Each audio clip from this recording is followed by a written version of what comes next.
Dans les titres de l'actualité ce soir, des vivres pour les détenus de la prison civile d'Abomey-Calavi. C'est un don de l'église évangélique Mission Chrétienne Réma, une église qui célèbre le 5e anniversaire de sa création. Plus de 11 000 tonnes d'engrais NPK réceptionnés pour la Société nationale pour la promotion agricole. Le produit sera réparti dans les différentes zones de production de coton dans le cadre de la campagne 2015-2016. Et puis, marche des militants Force Corée pour un Bénin émergent de l'arrondissement central de Waké hier. C'est leur manière de contester la désignation d'un élu ABT de la liste minoritaire à la place de celui FCBE dont la liste est majoritaire. Voilà pour le sommaire. Bienvenue. Bonsoir à toutes et à tous. L'église évangélique Mission Chrétienne Réma a offert des vivres ce matin aux détenus de la prison civile d'Abomey-Calavi. C'est dans le cadre des manifestations de la célébration du 5e anniversaire de sa création. Voici le compte rendu de Berge d'Oradjiou et Euder Mpévi. 2 véhicules remplis de vivres à l'entrée de la prison civile d'Abomey-Calavi. Les fidèles de la Mission Chrétienne Réma sont venus pour une œuvre de bienfaisance à l'endroit des 733 détenus du pénitencier. Le contexte est relatif à une célébration compatissante du 5e anniversaire de la création de l'église. Nous nous sommes dit que les 5 ans, nous n'allons pas les fêter seulement au sein de notre dénomination, mais nous nous sommes souvenus de nos frères et sœurs qui sont détenus dans la prison civile d'Abomey-Calavi. Et dans ce cadre, nous sommes venus ici avec quelques présents, en l'occurrence des sacs de maïs, des sacs de riz et quelques bidons d'huile. Parce que la Bible nous recommande de pleurer avec ceux qui pleurent et de rire avec ceux qui rient. Donc c'est dans cette intention que nous sommes venus ici. Aux bénéficiaires d'exprimer dans un langage pieux et lourd de sens leur reconnaissance. Ils pensent déjà ainsi à un prolongement des actions en leur faveur. Et nous demandons à Dieu de les élever plus pour que dans l'avenir, que ça ne se limite pas à ceci, mais que des dons un peu plus lourds et consistants nous soient transmis. Avec ceci, nous leur faisons aussi la promesse que dès que Dieu va nous accorder notre liberté de cette maison, nous serons sages dans l'avenir et ne plus revenir. Nous vous remercions. C'est un instant de bonheur pour l'ensemble des prisonniers. Nous attendons donc d'autres actions du genre pour, donc, comme je l'ai dit tantôt, améliorer les conditions de vie et de détention de nos frères et sœurs qui sont privés momentanément de liberté. Il y a bien un enjeu tout autant noble derrière le don. La Mission Chrétienne Réma veut nourrir aussi spirituellement les détenus en organisant régulièrement des séances d'évangélisation au sein de la prison. Et elle en a fait d'ores et déjà le tour pour rester collée à son objectif. Le Centre de perfectionnement aux actions post-conflictuelles de déminage et de dépollution de Ouida a reçu de la part du gouvernement japonais du matériel roulant. Il s'agit d'un camion qui va lui permettre de mieux répondre aux multiples sollicitations en matière de formation des spécialistes en déminage humanitaire et aux opérations de maintien de la paix sur le continent africain. Le CPADD aura également un bâtiment qui va bientôt abriter sa direction et la pose de la première pierre a été faite à l'occasion. Asiongmo Kanyi, Asiongmo Rachili Soubéo.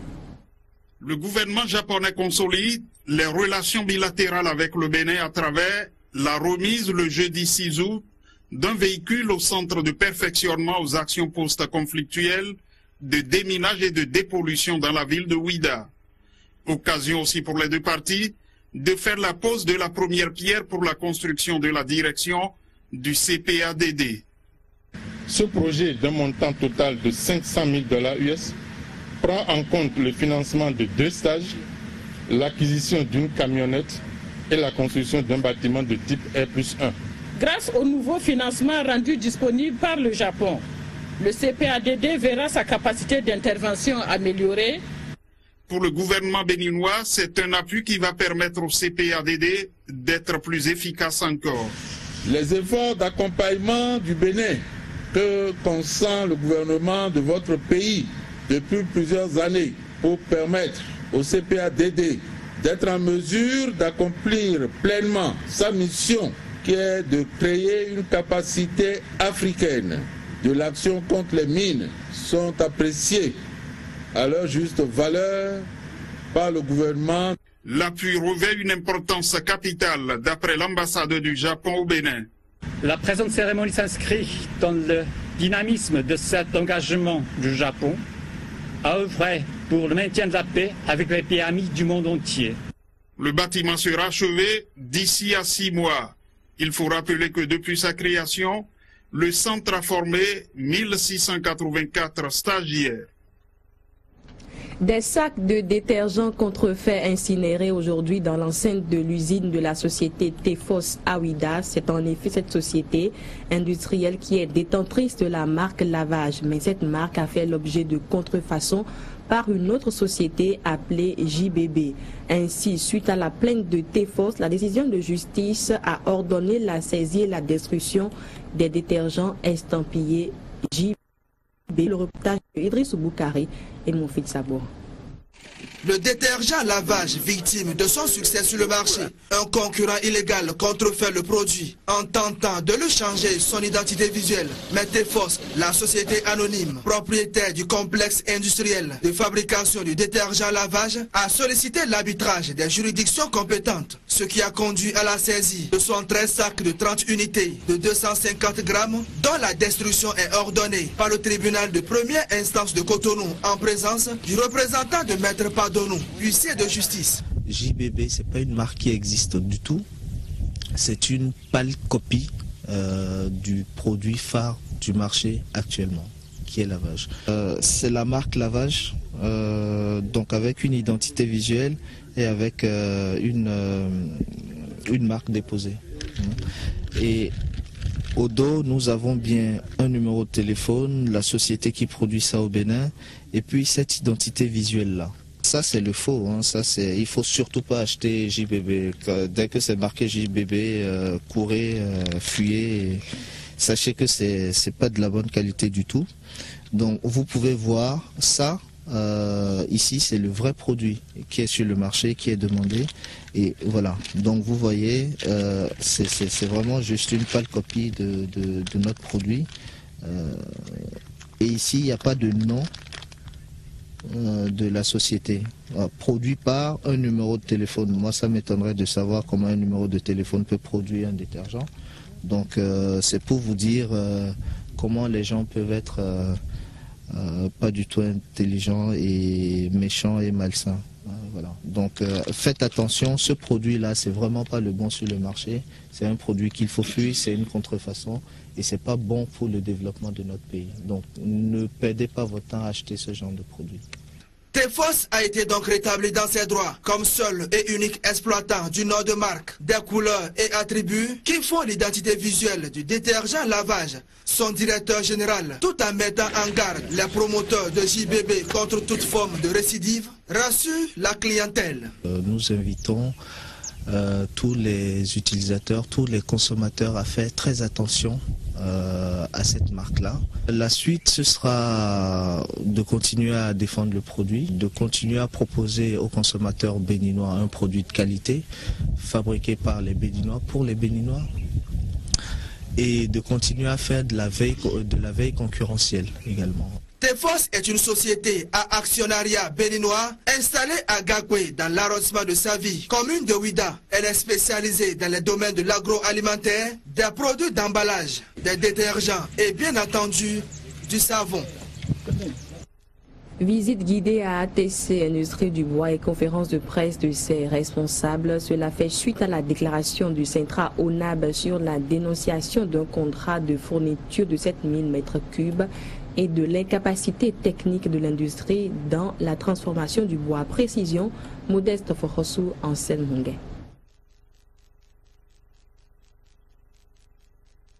ATC Industrie du Bois ouvre ses portes à la presse et c'est sa manière à elle de répondre à la récente sortie du Centra ONAB qui, dans une déclaration liminaire, remettait en cause sa capacité industrielle de transformation du bois. Tout commence alors par une visite guidée de l'industrie.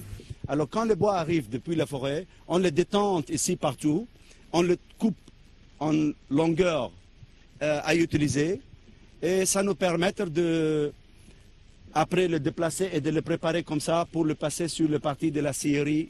De ce lieu de package de 15 000 m3 de grumes de teck et de mélina au showroom d'exposition de meubles finis en passant par les différentes sections de transformation, c'est un espace de 8 hectares qui est parcouru dans ses moindres détails. In fine, il en ressort une société avec un profil technique remarquable et à forte potentialité ouvrière. La capacité de la scierie, environ 700 m3 de grumes par mois. 700, voire même 800, 900, tout dépend de comment on les scie. Hein.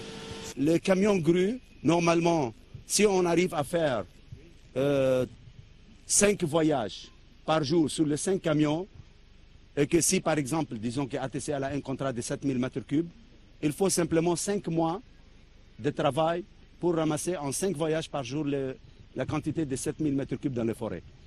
Mais avec également plus de 3 milliards 900 millions de francs CFA d'investissement depuis 2006, la société ne bénéficie toujours pas d'un contrat de fourniture de bois avec l'ONAB. Retenez que l'ONAB a signé une convention de 15 ans avec IBBSA qui fera subir à l'économie béninoise plus de 17 milliards de francs CFA de manque à gagner aux conditions de vente actuelles. Mais pourquoi ATCIB, leader dans la transformation de bois au Bénin, créateur d'emplois, acteur de développement socio-économique à la base, ne bénéficie pas d'une convention quinquennale de fourniture de la matière première? Une situation quelque peu injuste dans un environnement concurrentiel qui fait appel à des interrogations. Que promeut l'ONAB?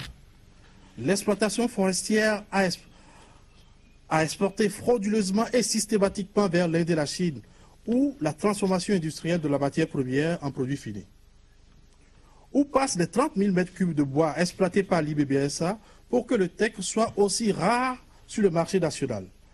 L'ONAB cède le teck à 61 000 francs CFA le mètre cube à IBBSA, sans TVA.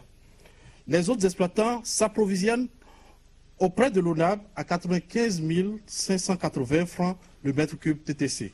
Le contrat de fourniture souhaité est avant tout une garantie de travail pour environ 290 employés et surtout une pérennisation dans la transformation du bois. Une véritable richesse pour une économie nationale qui repose désormais sur le partenariat public-privé. La ministre chargée de l'emploi des jeunes, Nadine Dako-Tamandaro, poursuit sa tournée de prise de contact. Elle a visité ce matin le Business Promotion Center d'Abomey-Calavi. Ce centre est chargé de conseiller et de former des jeunes porteurs de projets. Compte rendu, Émile Azokota et Rachid Soubero.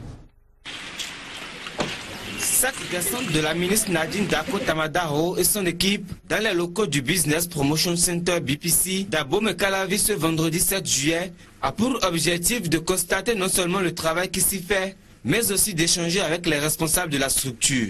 C'est heureux de constater qu'après un an d'existence, nous voyons déjà qu'il y a un pourcentage élevé non seulement de jeunes promoteurs qui ont été accompagnés dans l'établissement de leur plan d'affaires, mais aussi des entreprises déjà qui ont des unités de production qui ont été accompagnées. Nous avons tout ce qu'il faut ici. On peut même prendre des poissons frais ici. Donc j'encourage vraiment le commun des Béninois à venir consommer local. La visite a également permis à la direction nationale des BPC Bénin de parler des perspectives.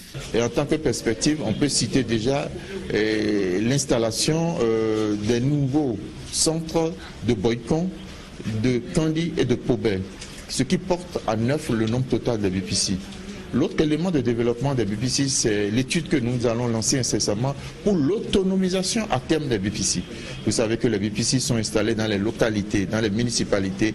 Il faudrait que nous commencions déjà par envisager cette autonomisation et l'accompagnement que les mairies devront avoir dans la gestion de ces BPC-là. En ce qui concerne les difficultés de l'agence, la ministre en charge de l'emploi des jeunes les a rassurés de sa disponibilité à les accompagner dans la résolution de ces problèmes. Et puis le ministre de l'Agriculture, de l'Élevage et de la Pêche a réceptionné pour le compte de la Société nationale de la promotion agricole plus de 11 000 tonnes d'engrais NPK. Le produit sera réparti dans les différentes zones de production du coton dans le cadre de la campagne 2015-2016. Virgile Larodéon, Julien Quenom. Il y a désormais de quoi réjouir les producteurs de coton du Bénin.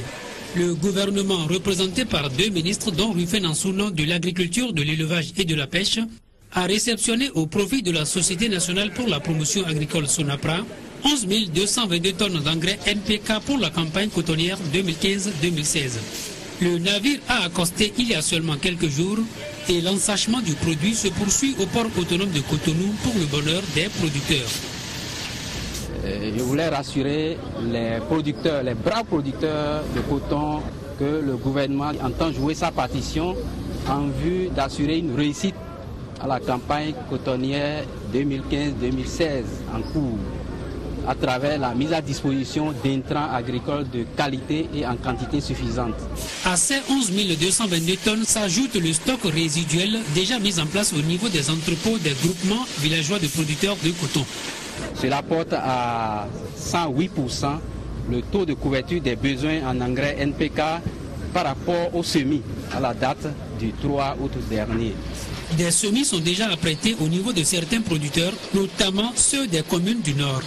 Plus de 200 camions ont donc été mobilisés pour assurer l'acheminement des intrants vers ces zones de production. Il y a à peu près 250 camions qui vont partir dans les différentes zones, surtout dans le Nord, les communes de Banikwara, de Kérou, de Kouandé, parce que c'est les communes qui ont déjà fait le semis il y a longtemps et il y a urgence pour que ces communes-là soient desservies. La durée impartie pour le convoyage des produits était initialement de 10 jours, mais elle a été réduite à 5 en raison de l'urgence. Sur le terrain, des équipes d'accueil sont mobilisées. Ici, au port autonome de Cotonou, la délivrance des bordereaux de livraison et de réception aux conducteurs des camions se poursuit également. Au cabinet du ministre de la Santé ce matin, différentes délégations du Fonds des Nations Unies pour la population, de l'OMS, de l'ONU-SIDA et bien sûr l'ambassadeur du Japon au Bénin pour des séances de travail. Voici le point de Virgile Aroléon.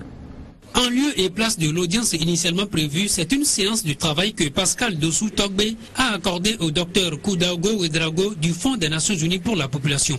L'homme a été reçu simultanément avec Raoul Saïzonou de l'Organisation mondiale de la santé et Yasmine Ibrahim de l'ONU-SIDA.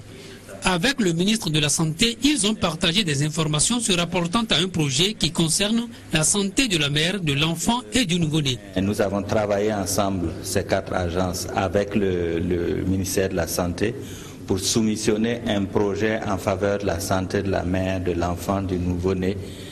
Et ce projet a été heureusement accepté pour financement, mais un financement qui a une durée de vie d'1 année, ce qui va mettre énormément de pression sur ce que nous devons faire pour que les ressources mobilisées soient consommées. Nous avons partagé l'information à ce sujet. Au cours de leur discussion figurait aussi en bonne place l'initiative du secrétaire général des Nations Unies relative au lancement de la stratégie globale pour la santé de la mère et de l'enfant. Cette stratégie globale est à sa 2e version. Elle doit être lancée en septembre 2015 en marge du sommet mondial sur les ODD-OMD. Et le secrétaire général y sera. Il souhaiterait la participation au plus haut niveau des différents pays membres. Et nous espérons que le Bénin pourra y être. À la suite du docteur Ouedraogo et sa délégation, le ministre de la Santé a reçu l'ambassadeur du Japon au Bénin. Daini Soukara était venu solliciter l'intervention du ministre pour la sortie diligente du port autonome de Cotonou des générateurs d'oxygène destinés à l'hôpital de la mère et de l'enfant. C'est urgent de prendre contact auprès du ministre de la Santé pour que cet équipement soit rapidement sorti du port et soit installé à l'hôpital, pour que cet équipement soit utilisé en faveur de la population. Une séance de travail a également été organisée à l'effet d'accélérer les procédures au port autonome de Cotonou. Jean-Baptiste Sachivi à la rencontre des opérateurs économiques de Malanville. Le président de la Chambre de commerce et d'industrie du Bénin, accompagné d'une délégation, est allé recenser les problèmes auxquels ceux-ci sont confrontés au quotidien. La mission s'est également rendue à la frontière Bénin-Nigeria pour une visite de prospection. Le point avec Loukman au roux et parfait Tchatchabloko. Échanger avec les opérateurs économiques de Malanville et explorer les potentialités dont elles regorgent, c'est l'objectif de cette visite de prospection du bureau exécutif de la CCIB. Jean-Baptiste Sakivé et sa suite se sont rendus à Iloua, frontière Bénin-Nigeria, avant de s'imprégner des difficultés des opérateurs économiques. Ces difficultés sont notamment liées au transit des marchandises sur le Nigeria via la recette des douanes d'Iloua. Et déjà, on a 6 postes de contrôle sur 30 km. Voilà. Est-ce qu'on encourage le chef de l'État à continuer comme ça en le faisant? C'est pas bon. Nous tous, nous devons apporter un peu de nous-mêmes. Qui ne veut pas de l'argent? Tous on veut de l'argent. Mais il ne faudrait pas que l'argent soit trop sale. Pour soulager les peines de ces commerçants, il faut des investissements structurants et infrastructurels aux différents lieux d'échange. Une option qui changera l'image de la commune de Malanville. C'est ce que propose le bureau exécutif de la CCIB qui promet sa contribution à la concrétisation de ces initiatives. On a fait toutes les visites et le potentiel qui existe à Malanville et dans la région Parakou est énorme. La Chambre va accompagner. Ce n'est pas une faveur.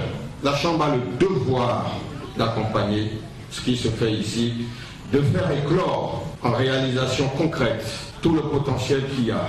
Le gouvernement et son chef ont déjà positionné un certain nombre d'infrastructures. La Chambre doit appuyer. Ainsi donc, nous allons mettre en place les MAE, les magasins et aires de dédouanement, les magasins et aires de dépotage. Nous devons créer des parkings de gros porteurs. Nous devons créer, pourquoi pas, des ports secs qui permettent justement de travailler avec une plus grande fluidité. La visite de prospection s'est poursuivie à l'aéroport de Touro à Parakou. Une descente précédée d'une séance de travail avec le préfet pour lui faire part de constats faits à Malanville ainsi que de la crise qui secoue la région économique de Parakou. Alors je leur ai demandé de mettre en appui la patience et le consensus. Et je crois qu'ils ont compris et que le moment venu, on va se mettre ensemble. Je vous remercie. Élu le 28 juillet dernier, le nouveau maire de la commune d'Ifaï a officiellement pris fonction hier, occasion pour André Toudonou Zanon de lever un coin de voile sur son programme d'action. Reportage. C'est un nouveau départ pour la commune d'Ifaï. Raymond Fafoumi cède sa place à Zanou Toudonou André, le maire nouvellement élu à l'issue des dernières élections communales et locales.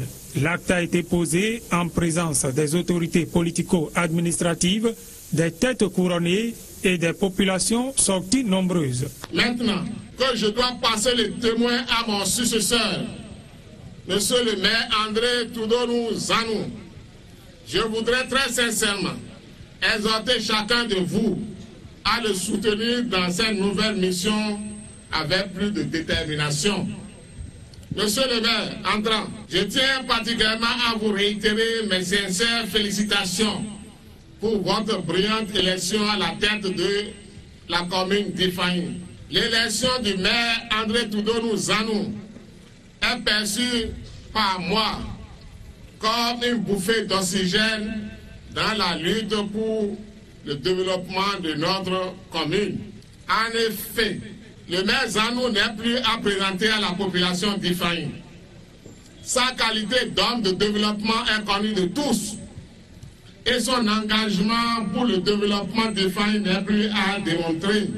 Investi dans ses fonctions, le maire Zanou Toudonou André a invité les fils et filles d'Ifaï à oublier les querelles des périodes électorales et à se mettre ensemble pour le développement de leur commune. L'homme annonce qu'il placera au cœur de son action la lutte contre la pauvreté, l'accès à l'éducation, l'épanouissement des femmes et des jeunes. Pour les populations d'Ifaï, il n'y avait pas meilleur choix pour la commune que Zanou Toudonou André. Il est connu depuis bien des années pour ses œuvres sociales, son sens du partage et sa grande solidarité à l'endroit de ses concitoyens. En principe, on croira, on dira, Zanou n'a pas sa place dans une commune pour diriger une commune. Laisser ses grosses affaires pour une commune. Mais pour qui aime sa patrie, Zanou a fait le meilleur choix. La terre qui t'a vu naître, il faut contribuer à son développement. C'est ce que Zanou a voulu faire et c'est ce que nous constatons ce matin. Ma joie elle est grande aussi parce que c'est un homme de développement que nous connaissions depuis des lustres qui a toujours contribué au développement de la commune. En tant que maire de la commune d'Ifani, nous savons que la population attend beaucoup de lui. Et je peux rassurer la population que c'est un homme de développement, c'est un homme intègre et c'est un homme qui fera avancer la commune d'Ifani. Zanou Toudonou André suscite un nouvel espoir à Ifani. Cette commune frontalière avec le Nigeria compte désormais sur lui pour amorcer un véritable développement. De leur côté, les militants Force Cori pour un Bénin émergent de l'arrondissement central de Waké étaient hier dans les rues de la localité à travers une marche de protestation. Ils ont voulu contester la désignation d'un élu ABT issu de la liste minoritaire en lieu et place de celui FCBE dont la liste est pourtant majoritaire. Voici le reportage de Alassane Harouna et Alexis Agoronto. Ces manifestants sont tous militants et sympathisants des Forces Cori pour un Bénin émergent de l'arrondissement central de Waké. Branchage en main, banderole rouge au front et partie du poste frontalier de douane de la localité, ils ont voulu à travers cette descente dans les rues protester contre le choix d'un conseiller ABT issu de la liste minoritaire comme chef d'arrondissement en lieu et place des élus FCBE pourtant majoritaires à l'issue des élections communales, municipales et locales. Aujourd'hui la marche, c'est qu'au niveau de FCBE s'est divisé en deux. Et il y a un groupe de FCBE qui a allé composer avec le groupe ABT. Quand l'autre groupe FCBE s'est composé avec ABT, ils ont donné un siège de conseiller d'arrondissement à ABT. Or, la population de l'arrondissement a voté pour FCBE et ils voulaient qu'un conseiller de FCBE soit leur chef d'arrondissement. Et ce n'est pas un de ABT qui devait être chef d'arrondissement, non. Dans la motion lue par leur porte-parole dans cette cour de la mairie de Waké, point de chute de la marche, ils exigent que cette injustice soit corrigée. Considérant que ces résultats donnent la majorité écrasante au FCBE de la commune de Waké, comme dans l'arrondissement de Waké, vu que les résultats de l'installation de ces conseillers donnent le poste du chef d'arrondissement à un conseiller du parti minoritaire élu ABT, pendant qu'un conseiller du parti majoritaire élu FCBE est là. Nous, population militante et militante des Forces Cori pour un Bénin émergent de l'arrondissement de Waké, disons non, non et non au choix du candidat élu de la minorité comme chef d'arrondissement de Waké et exigeons avec la dernière rigueur que cette injustice soit corrigée dans un bref délai. En l'absence du locataire de l'hôtel de ville en mission, c'est le secrétaire général de la mairie qui a écouté les manifestants avant de prendre l'engagement de rendre compte à qui de droit. Elle sera transmise à qui de droit et vous aurez conformément au texte la réponse à votre motion. Les mots d'apaisement du secrétaire général n'ont nullement ébranlé l'ardeur des manifestants qui ont d'ailleurs boycotté la cérémonie de passation de charge entre les chefs d'arrondissement sortants et entrants prévue pour ce jeudi. Aussi entendent-ils maintenir la pression jusqu'à satisfaction totale de leurs revendications.